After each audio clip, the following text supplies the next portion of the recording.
Yep, you need a clean.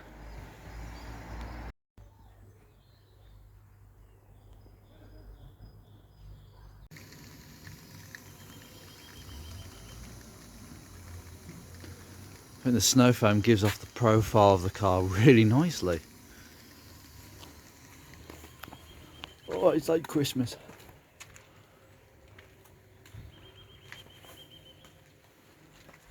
It just brings out the child in me, this does.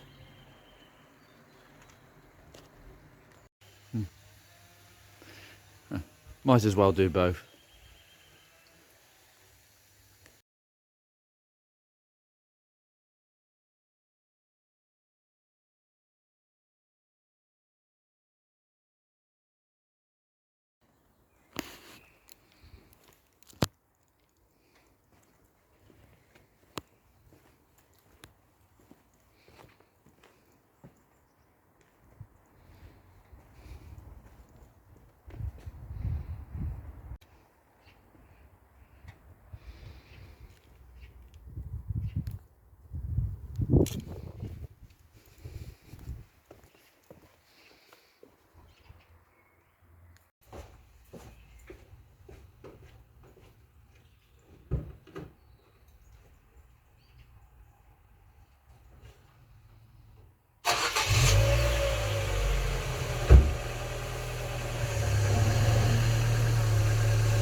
Oh my god. It really does show the paintwork in a really good light. That's the amount of room we've got at the front.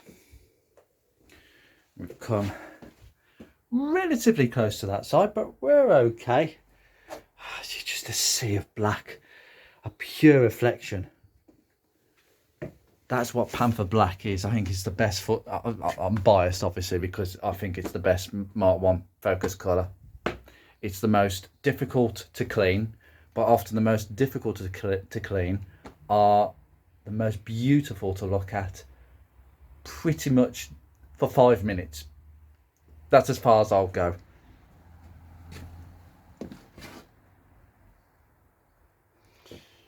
Just bring this garage door down.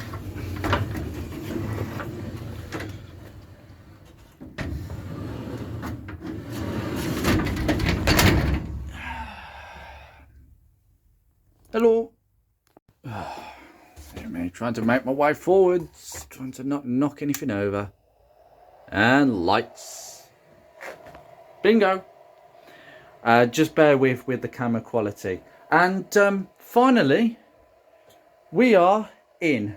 I'll put this video down to be one of the video that we've basically been waiting for, well, that I've been waiting to make for over 12 months, and a moment that has just hit me as I drove this car into this garage, which is now pretty much ready. A couple of signs to go up. I need a piece of string with a tennis ball, cricket ball. That some people have given some really good ideas about that. I think it would be perfect if I just probably did it off this one, knock a screw in and then put a piece of string down, and it'll hit the windscreen about there. As I say, I do apologise for the camera quality. These LED bulbs are causing the focus to go in and out, and no pun intended. This is quite a momentous day because for me personally, this car I have owned almost for 10 years, and for most of that time it has been the most reliable car that I can ever imagine. In fact, I will tell you now, I've actually not broken down once in this car. Not once in 10 years. Now, that is possibly due to preventative maintenance in the last few years, because we would have certainly had some issues if some of those components were not changed that I have changed in the last couple of years. But overall, I've never had an actual official breakdown. I've had one day where it didn't start because of a flat battery. And that's literally it. That's not the car's fault, it's the battery's fault. That is literally it. You cannot get a more reliable car. And I'm not the only one who says this. These cars are just amazingly reliable. They are literally peak motor. My belief is that mid 90s to mid noughties cars are the most reliable cars versus how complex they are. And they're not complex. Either side of that, so pre mid noughties, you'd have had less complicated cars but far less reliable. And then basically in the last 15 or so years, they're just overly complicated and probably less reliable as a result. That's the truth. But these cars, this is why I own two cars in that age bracket. They are just an amazing generation of cars, and this is no exception. And a Mark 1 Focus, of all the cars that you'd want to put in your garage, I would certainly advise that to anybody else. But then again, I'm biased. But it's a Ford. It's a car that was on every single street, give or take, in the last 15, 20 years. It is only in the last few years where numbers have started to plummet and people have suddenly realised, I haven't seen one of them in ages. But you know what? I am so thankful now. We have a nice dry garage for the car. Those boot leaks, you know, I've done so many videos on those boot leaks. There's about 6-7 areas that used to leak on this car. And I'm still getting a tiniest bit of moisture in the right hand side of that boot. But do you know what? I'm not going to be getting any leaks now because this car is only going to be driven in the rain if I've already booked to go to a show on that day. Yeah, it's a luck of the draw when you book to go to a show and it rains on the day. You just go, you've paid for the ticket. But apart from that exception, this car will not be driven in the rain. And yeah, I've wax oiled it, I've undersealed it in places, I've topped it up as you're going to see very soon. In some of my videos, I have gone and done some more rust protection underneath, and I've been doing a lot of work before I moved it into the garage. This is what I've been doing this week. But those videos will not be coming out until the 16th or 17th of April. So a heads up on that one, guys. There's going to be there's plenty of content coming up, and a couple of interesting repairs that I've had to do as well. While you discover things, you know, you kind of take things off and you find more things to do. But I am really pleased now. The car has done its work. She has given me 10 years of service from when I grabbed my driving license after passing my test, and I did not have a clue that the car that I bought 10 years ago would still be with me. I don't know how many people can say that I've got my first car after 10 years. I'm pretty certain I am in a very rare bracket indeed. But what is not rare is for people to have owned one of these cars for way longer than I have. And I am not the only one. I've been hearing stories of people who've owned them from new for at least 18 years now, because that's the age of the youngest examples left. And it's just incredible how people have taken to these cars. I think if you've got a good one of these, you don't want to let it go, and a lot of people regretted doing that. I am not going to be one of them people. I am making sure that this is number one as my priority.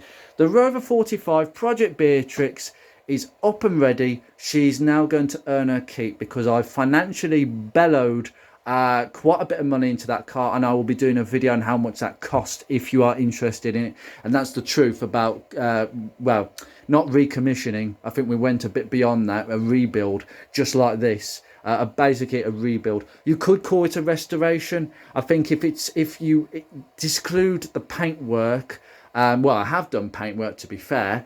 It has been a restoration, but a slow rolling restoration. And I would class every single Mark 1 that is now in preservation, that is looked after by an owner that basically cares about it. I would definitely say that they are rolling restorations, because most of them are on the road, they're driving, they're earning their keep, but they're having stuff done one bit at a time. And I know few people in that category.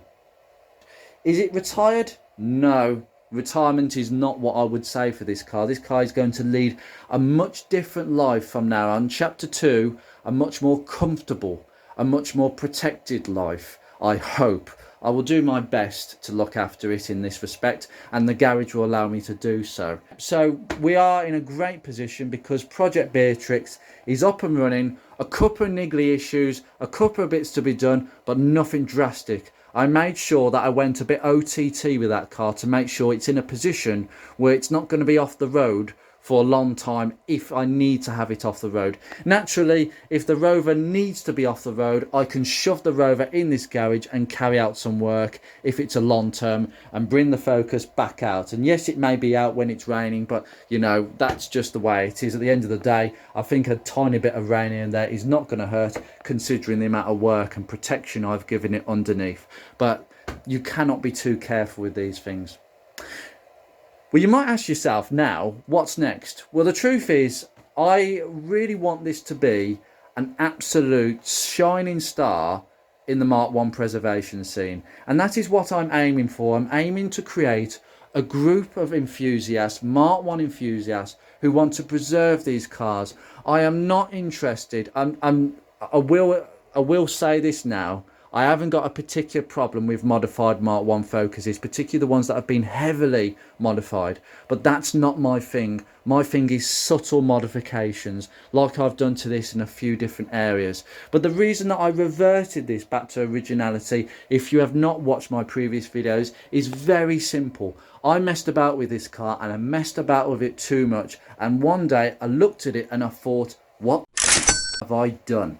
And do you know something? I just regretted it. I knew I had to do something about it. And I slowly reversed all the modifications back to originality. This was while I was doing all the work, replacing things underneath, sorting the rear suspension out. I was doing this alongside it. And the car looked rubbish for me. It looked like it had a midlife crisis, a mid-split personality. One side of the car was painted with white strips and the other side was original. It looked stupid for a very short period of time. But I did that because purely the nostalgia, the values and the interest in these cars are going to be in originality. I'm afraid the modified Ford Focus Mark 1s, they're going to have their own place. They will have their own group of enthusiasts, their own niche indeed, but they are not going to be worth much. They are only worth much to the owners. I mean, I'm not going to sell my own Mark 1 Focus, but the value and the interest in this at a show is because it hasn't been messed with,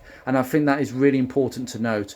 Solid, unmolested Mark 1 Focuses that are in relatively good condition are hard to find now, and I hope that this can show exactly how nice they can be with some basic maintenance.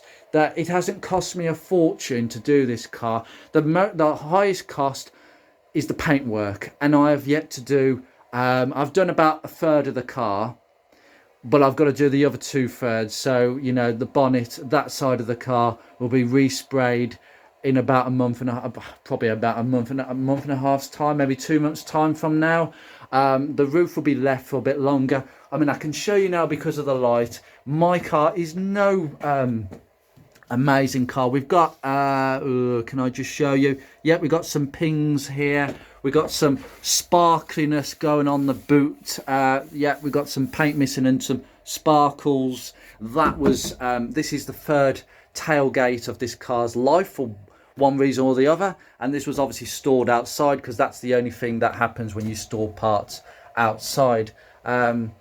But apart from that, and I assume that the back bumper is the second back bumper. You know, it's had a life. It's had a charm life. And somebody was willing to not go through the insurers and have it done up properly. But I've got to say, the paint's rubbish on that side. But that's going to be sorted. And the other thing that really surprises me, now it may be the fact that it's an automatic, and not all the automatics are to everyone's taste.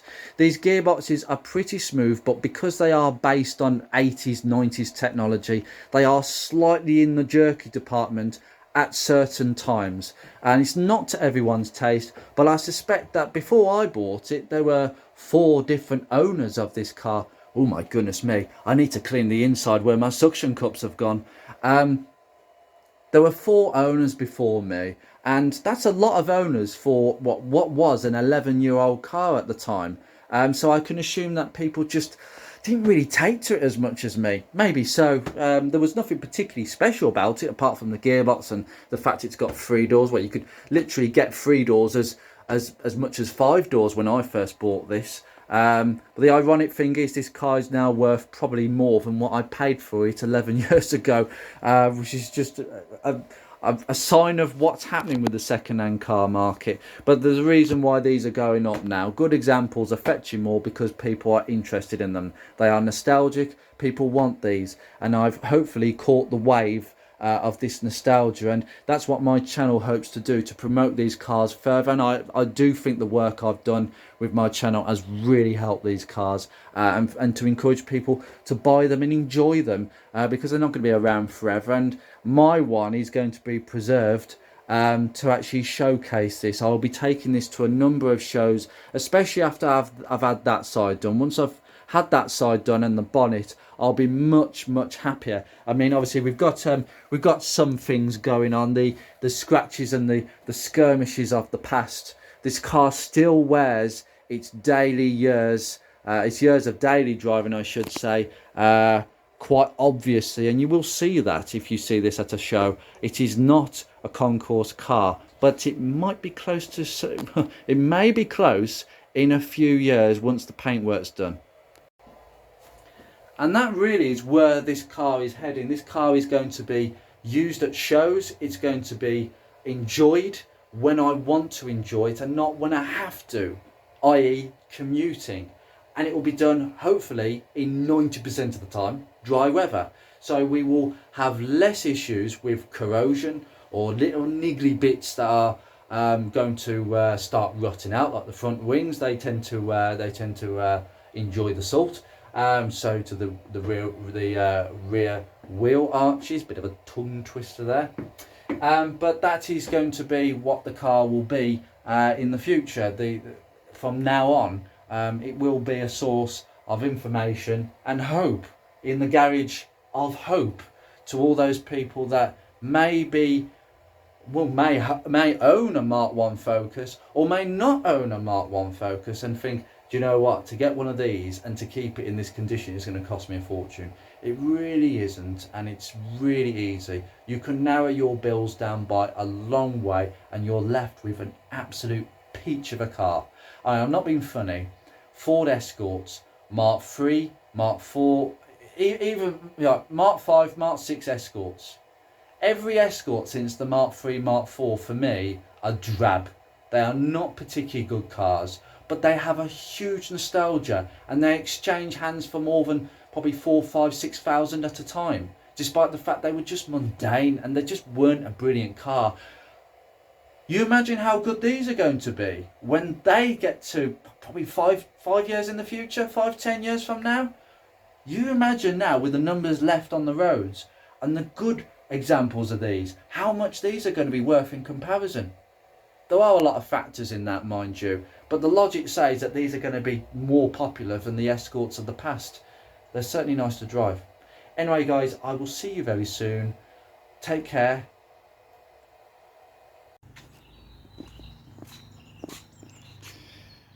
You're my daily driver now. Don't let me down.